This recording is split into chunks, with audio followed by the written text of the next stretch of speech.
Sean Diddy Combs has just filed a brand new bid to get out of jail before his sentencing in a few months. From arguing he shouldn't be locked up for his swinger lifestyle, to highlighting the atrocious conditions at the MDC, to addressing allegations of violence, he is fighting for his life in this new letter to the judge. The courtroom was dead silent when the words were read aloud. Guilty. That single word didn't just land like a verdict. It detonated. And at the center of it all, Sean Diddy Combs stood motionless, his jaw tight, his eyes locked on the judge like he could will the decision to reverse itself. Will Sean Diddy Combs be released from jail? I know I've asked that question before so many different times here on Sidebar, but we have right now a brand new request from his legal team, a brand new filing from his defense team arguing for why he should be released now, after that monumental verdict in his criminal case several weeks ago. The circumstances have changed, and I will tell you what, we did an interview a few weeks back that kind of previewed why and how Combs could be released. It was a bail bondsman that is apparently working with Diddy's team behind the scenes. I'm going to get to that a little bit later, but what I want to talk about right now is this latest letter from the defense to the judge overseeing this case, Judge Arun Subramanian. Remember, this comes after a jury of Combs' peers found him not guilty of racketeering conspiracy, not guilty of 2 counts of sex trafficking, but they did convict him of 2 counts of transportation to engage in prostitution. He's set to be sentenced on October 3rd. Technically, he could face up to 10 years in prison on each charge. Highly unlikely.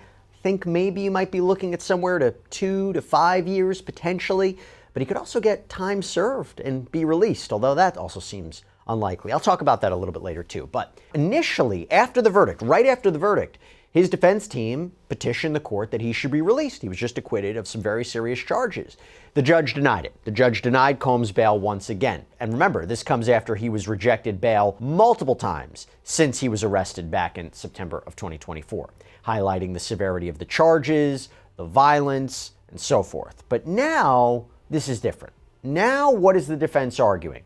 I'm going to go over all this in the new letter. I'm going to give my take at the end about whether or not it's going to be successful and whether or not he will actually be released before sentencing in October. So, the defense begins by arguing that Sean Combs should be released in advance of sentencing, and the court has the power to do this. They have the authority, among other things, because you can clearly show, quote, that there are exceptional reasons why such person's detention would not be appropriate. So, what are those exceptions? What are those reasons? What are those circumstances that are exceptional? They highlight several things that we're going to get into. That the charges he was convicted of, we're going to call them the Mann Act violations, that's what it's called under the law.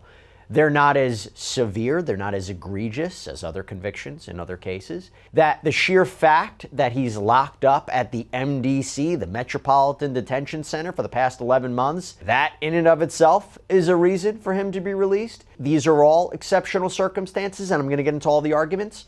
But first, they highlight the standard, and they argue that to be released under federal law, you need to show 2 conditions. First, the district court must find by clear and convincing evidence that the person is not likely to flee or pose a danger to the safety of any other person or the community if released. Second, it must be clearly shown that there are exceptional reasons why such person's detention would not be appropriate. Now, clear and convincing evidence is a lower standard. By the way, it's not like beyond a reasonable doubt. Anyway, basically, you have to show he's not a flight risk, he's not a danger, and you have to show there are particular, exceptional, unique reasons for why detaining Combs is wrong. We're going to start with the exceptional reasons justifying his release. And they begin by trying to define, well, what exactly is exceptional circumstances? What does that mean? And they argue that case law suggests a court has a lot of discretion to determine whether a particular set of circumstances qualifies as exceptions. And they say, look, Sean Combs, his case, so different from other ones. There has never been, according to them, a Mann Act prosecution like this one before. And this is how they lay it out. Quote, there has literally never been a case like this one, where a person and his girlfriend arrange for adult men to have consensual sexual relations with the adult long-term girlfriend as part of a demonstrated swingers lifestyle and has been prosecuted and incarcerated under the Mann Act. Combs and 2 of his longtime girlfriends had a private, intimate life that is not uncommon today. They're talking about. But it didn't. It wouldn't. And the silence that followed was louder than any chorus he'd ever produced. But the silence didn't last, because Diddy didn't take the verdict like a man ready to accept his fate. Number. He snapped. "This is wrong. This is a lie," he shouted, his voice thundering across the courtroom like he was performing to an arena crowd. "I built an empire. I gave people jobs. I made culture, and this is how you repay me?" It wasn't just rage, it was desperation disguised as defiance. Court officers stepped forward, cautious but ready. The gallery held its breath. One juror flinched. Another looked down, uncomfortable. Diddy's legal team stood frozen, unsure whether to rein him in or stand back and let him burn. "I demand to be released immediately," he bellowed, as if courtroom law worked on star power. The judge didn't blink. "Mr. Combs, you've been found guilty by a jury of your peers. This is not a negotiation." But Diddy wasn't done. He turned to his lawyers. "You tell them, file it now. Emergency bail. Get me out of here." Even now, even standing in the ashes of his reputation, Diddy was still trying to play the game like he always had. Clubs, and they had threesomes. Miss Ventura consistently expressed interest and enthusiasm in her intimate life with Combs, including what they called freak-offs. Jane and Sean Combs had threesomes too. When Jane and Combs watched pornography together, Jane testified that she contacted 2 different porn stars and invited them to join her and Mr. Combs. Both Miss Ventura and Jane testified that very often they would see the same men over and over again for years. In July of 2024, Jane testified, for instance, that she suggested to Mr. Combs that they call Paul.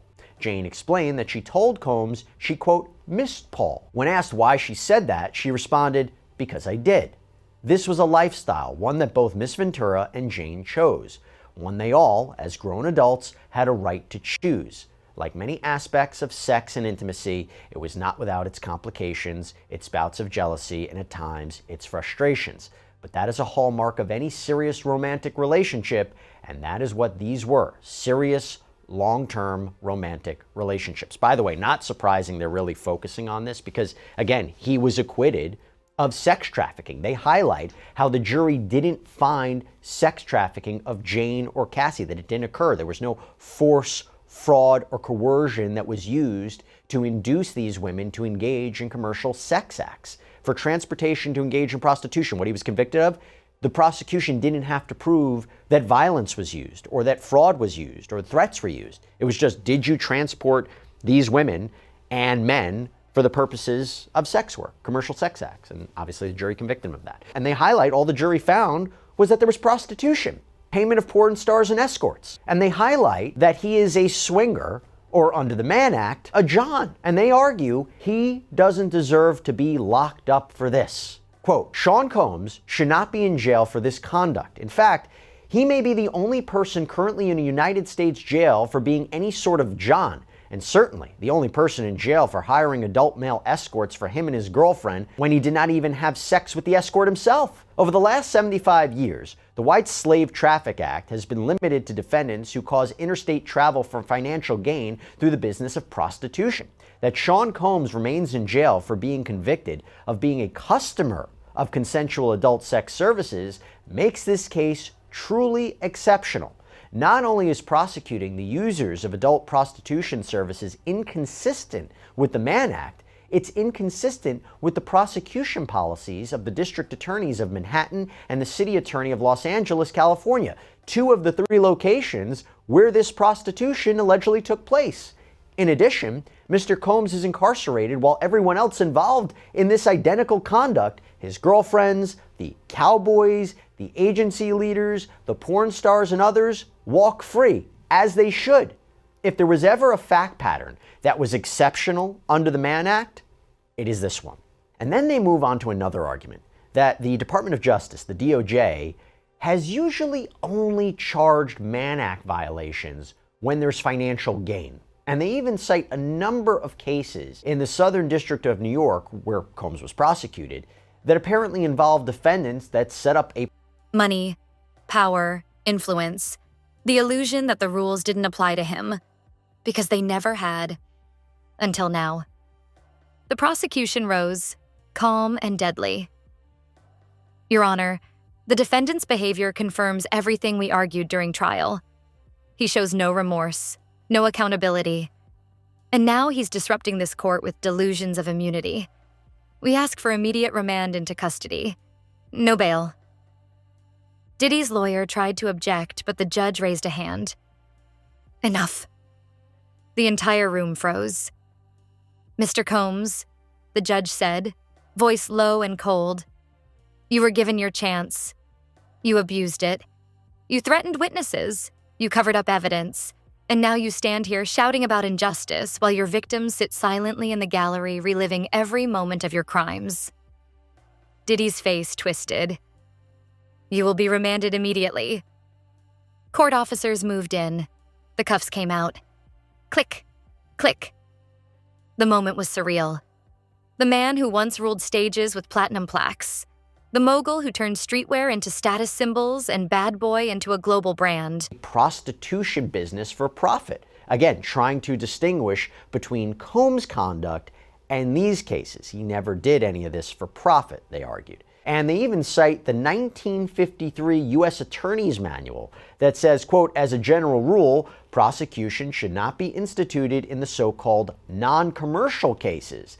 And they claim the Department of Justice manual today, quote, makes clear that the prosecution of customers involved in an 18 U.S.C. 2421 offense, like Mr. Combs here, is now limited to prosecuting those who engage in commercial sex with victims of sex trafficking, in addition to those who otherwise perpetrate or facilitate human trafficking offenses.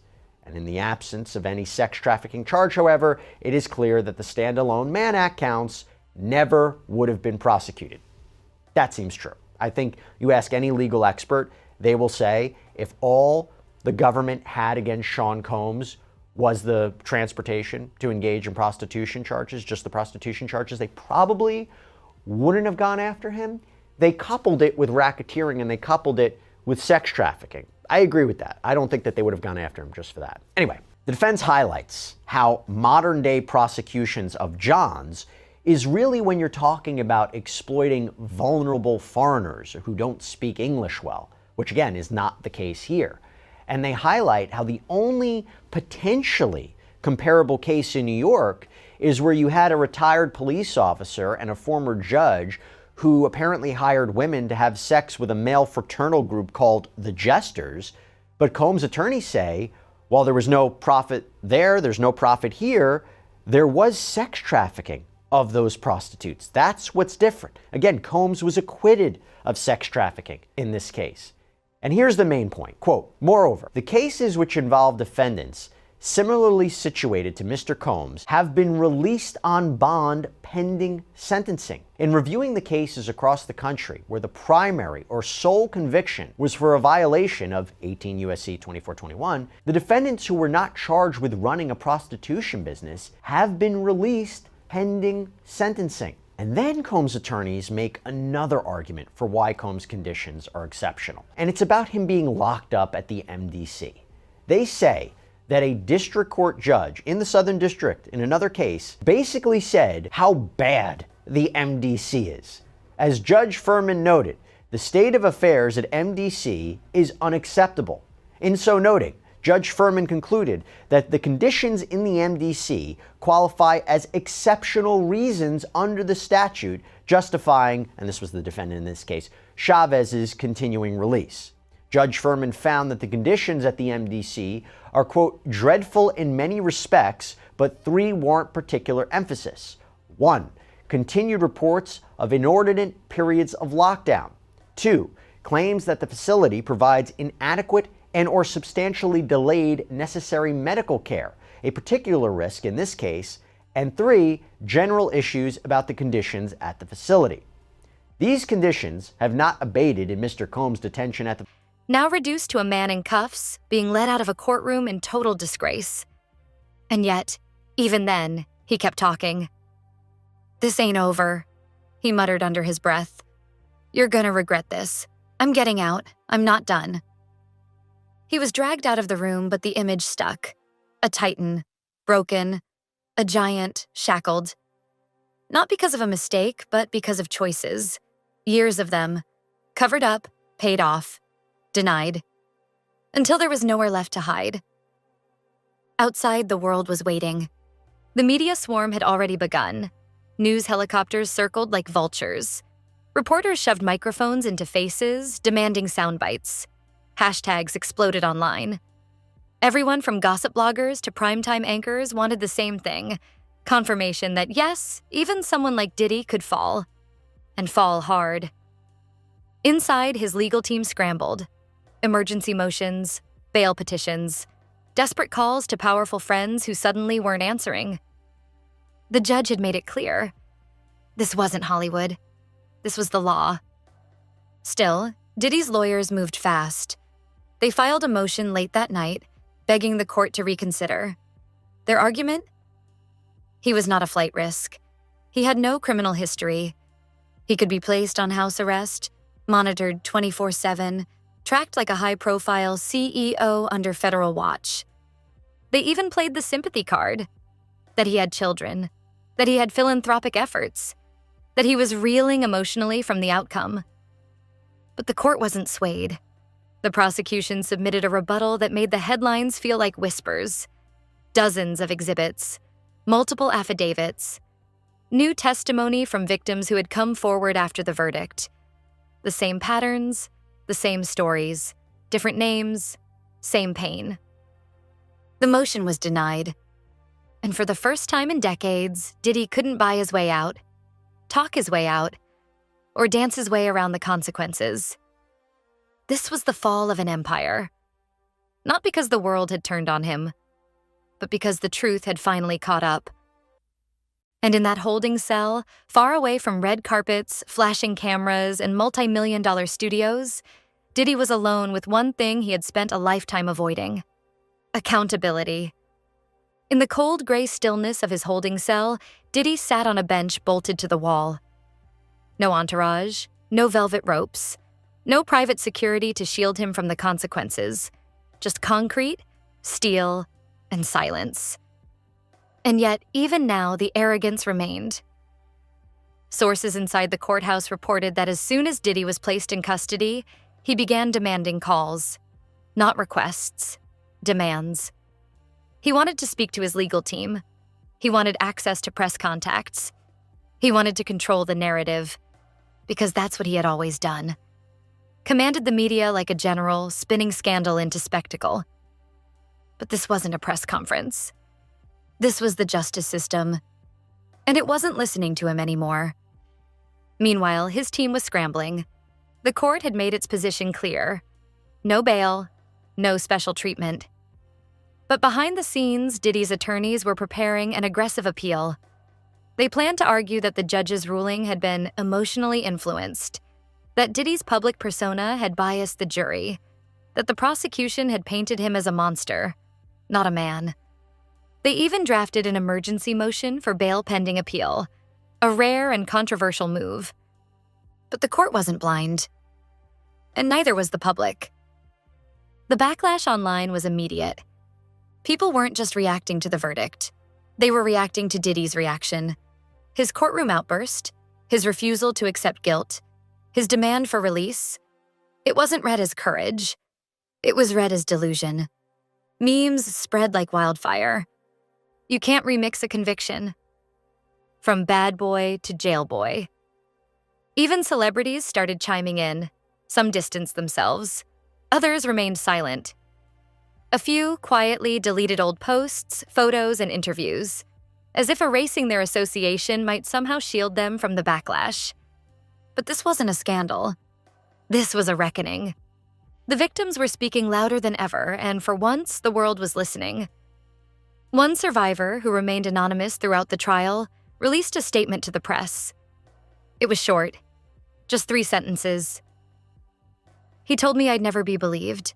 He told me no one would care. He was wrong. That was all, and it hit harder than any press release Diddy's team could conjure. Inside the jail, Diddy was restless. He hadn't slept. He paced. He snapped at officers. He tried to negotiate his way into isolation. He tried to get access to private phones. He even requested special meals. Every request was denied. The man who once flew in private jets with presidential candidates was now asking for a blanket and being told to wait. He wasn't just locked up. He was powerless. And that's what he couldn't stand. Because for Diddy, the verdict wasn't the worst part. It was the loss of control. For decades, he had owned the narrative, shaped it, weaponized it, built an empire out of smoke and mirrors and million-dollar distractions. But in the courtroom, only the truth mattered. And the truth didn't flinch when he shouted. Back at his legal headquarters, a high-rise office in Manhattan, his attorneys held crisis meetings every hour.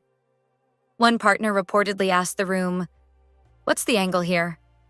What's the spin?" There wasn't one. Because what do you say when the tapes are real? When the testimonies are consistent? When the pattern is undeniable? You don't spin that.